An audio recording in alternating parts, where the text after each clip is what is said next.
You've had friends, coworkers who liked you, people who texted back. But if you're honest, none of them ever felt real. That's not bad luck.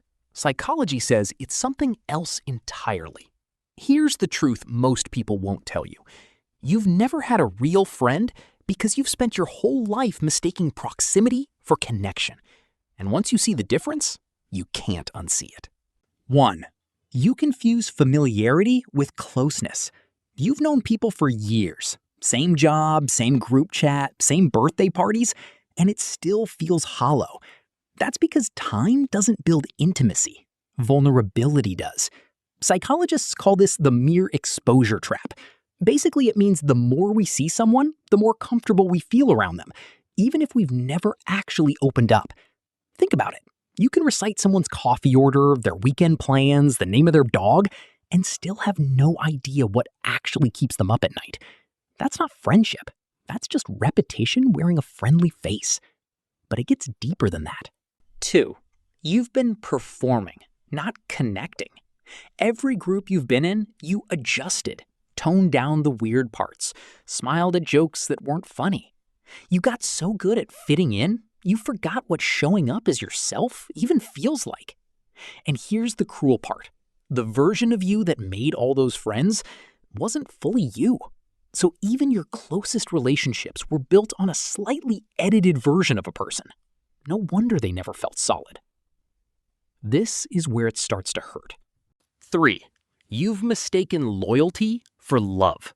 You stayed in friendships that drained you because leaving felt disloyal. You kept showing up for people who only showed up when convenient.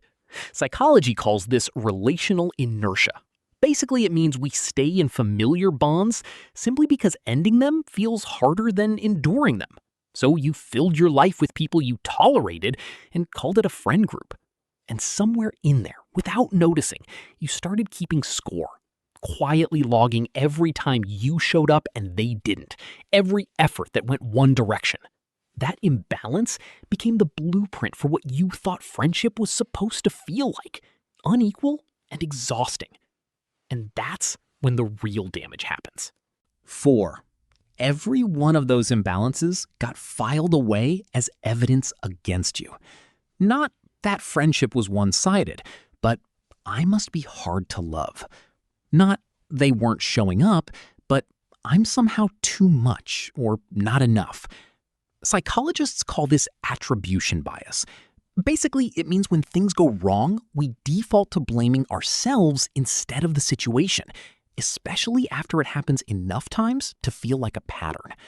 So a decade of almost friendships quietly rewrote your self-image, one convenient excuse at a time. Here's the part that changes everything. 5. You were never bad at friendship. You were just never given a real one to compare it to. You don't know what it feels like to be fully known because no one ever stuck around long enough to find out. That's not a character flaw. That's an environment you survived. So what does a real friend actually feel like? It's someone who doesn't flinch when you drop the performance. Someone who remembers the version of you that you almost forgot existed. Someone whose presence feels like exhaling. You haven't had that yet. Not because you're unworthy of it, but because it's rare, and rare things take longer to find. Here's the bottom line. You haven't had a real friend yet because you've been surrounded by almost friends.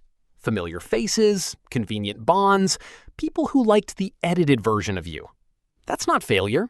That's just proof you haven't settled for less than the real thing, even when it would have been easier to. And the moment you stop mistaking comfort for connection is the moment real friendship finally has room to find you. If this hit something in you, hit subscribe. And thanks for watching until the end.